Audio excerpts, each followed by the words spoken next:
So, hello everybody. Uh, Once again, welcome back to your science class. And today we are going to discuss the last session, the third part of your chapter 7, that is conservation of plants and animals.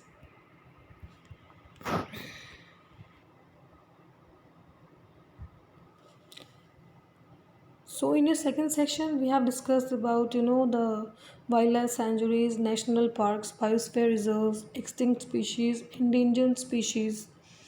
So in the last session, we shall discuss about some more conservative areas and migration, some more topics. Here, what are biosphere reserves now? A biosphere reserve is an area rich in biodiversity that is protected and conserved and has plants and animal species of special scientific and environmental interests. So biosphere reserves these ये वो area हैं जो biodiversity के case में काफ़ी rich होते हैं, यानी इस पर यहाँ पर काफ़ी सारी different species, different variations of plants and animals could be found. These are actually the protected and conserved areas जिन्हें किसी स्पेशल रिसर्च या इन्वायरमेंटल या साइंटिफिक रीजंस के लिए जिनको प्रोटेक्ट और प्रोटेक्ट किया गया है. Botanical gardens is a garden dedicated to conservation of plant species. The main aims of such a garden are collection of seeds, cultivation of plants and display of plants. Zoological park, or we can also call them zoo. In a zoological park or zoo, animals are housed in cages and are displayed for public viewing.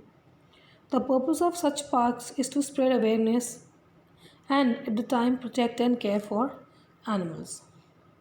Migration, the seasonal change of any birds, the seasonal change of birds is called migration.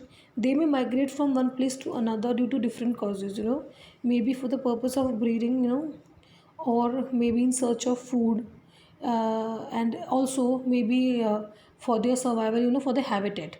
Sometimes it happens that a bird or a species only used to hot climate, but if the climate changes, then they move towards the hot climate again.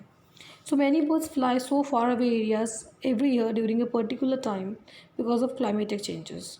They fly for laying eggs as the weather in their natural habitat becomes very cold and inhospitable. Birds who cover long distances to reach another land are known as migratory birds. Now, Red Data Book, we know Red Data Book, it's a book which keeps the record of all those extinct and endangered species. Okay, the book provides a central information source in organizing studies and monitoring programs on rare and endangered species and their habitats. It is regularly consulted when developing and implementing special measures for the protection and rehabilitation of such species. Now here are the give reasons and answer for the short answers and one word answers are provided to you. The long answers you can find or you can easily the long answers are available to you from your book as well as from the video also. So the long answers you will attempt yourself. Rest all the give reasons, short answers and very short answers are given to you in this video. Just go through them and do it in your notebook. Thank you and have a good day.